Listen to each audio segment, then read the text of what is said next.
Le soldat a attaché les mains de son coéquipier à un rocher. Puis il a attrapé une mine et l'a placée juste sous la tête du gars. Il a retiré la goupille et s'est éloigné sans se retourner. Même si son coéquipier suppliait et implorait, ils l'ont quand même abandonné sans hésitation. Très vite, la meute de loups a retrouvé le soldat, et le loup s'est jeté sur lui et lui a mordu les jambes.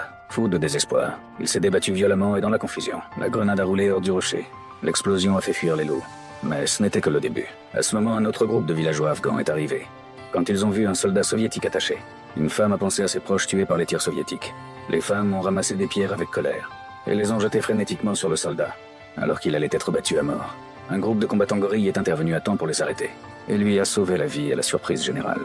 Le chef des gorilles ne l'a pas tué. Il a plutôt emmené le soldat dans leur camp, parce que le chef savait que le soldat savait utiliser un lance-roquette. Après lui avoir offert un bon repas, le chef lui a demandé s'il voulait se joindre à eux pour se venger. Le soldat, se souvenant comment son propre commandant l'avait trahi, a accepté sans hésiter et a même aidé à réparer leur lanceur. Pendant ce temps, un char soviétique fonçait dans le canyon, mais il était presque à court de carburant.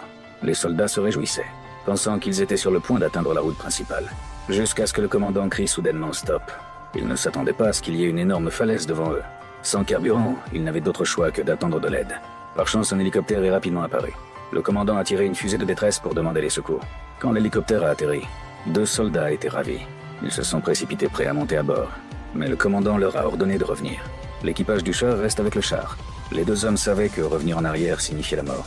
Ils ont refusé, alors le commandant est retourné au char, a installé la mitrailleuse et les a forcés sous la menace d'une arme à rapporter du carburant. Désespérés, les 2 ont dû rapporter le carburant au véhicule. Et le char a redémarré et a fait demi-tour pour revenir sur la route initiale.